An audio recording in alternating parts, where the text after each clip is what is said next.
Labdien, vērši! Maijs! Skatīsimies, ko tas sola vēršu zīmē. Vērši šajā mēnesī būs stipri saistīti ar apkārtējiem cilvēkiem. Daudz domās par māju, par zemi, par nekustamo īpašumu, domās par bērniem, par vecākiem, par ģimeni.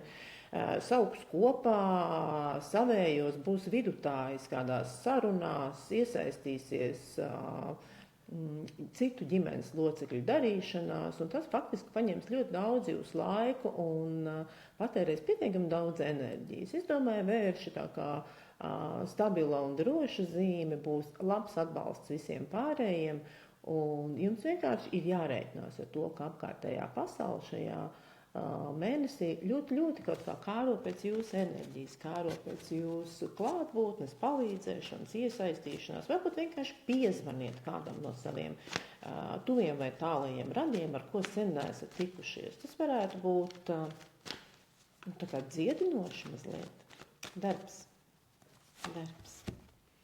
Darbā tā kā pa miglu. Ja? Darbā ir ļoti daudz dažādu iespēju, kuras faktiski visas salasīt kopā nevar. Līdz ar to te rodas apmulsums, neziņa, ļoti liela vēlme izvēlēties no tik daudzām lietām, no kurām īsti nav iespējams izvēlēties, un šeit būtu jābūt ļoti uzmanīgam. Daudzas lietas, ko jums sola vai ko jūs domājat, kas varētu būt, visdrīzāk nenotiks. Tātad faktiski šeit es varētu ieteikt domāt racionāli, domāt precīzi par tām lietām, ko jūs zinat, ko jūs varat pats personīgi novest līdz galam, jo savādāk šeit ir daudz iespēju, kurām patiesībā nav nekāda pamata. Viņām nav nekāda pamata būt.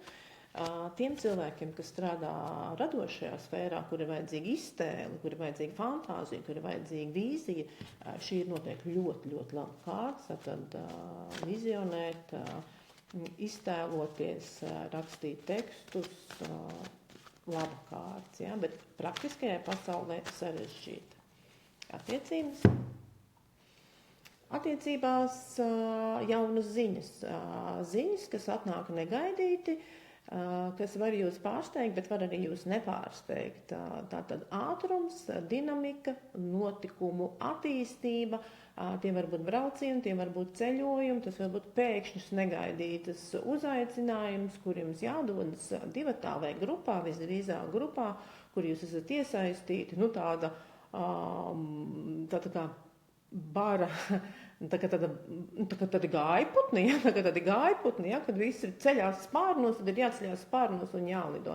Līdz ar to šis mēnesis var mazāk būt saistīts ar divvientulību, kas varētu būt mazliet problēma. Vai arī ļoti daudz skriešanu, darbošanos abiem diviem, ka jūs vienkārši neiznāk laiks pabūt divatā.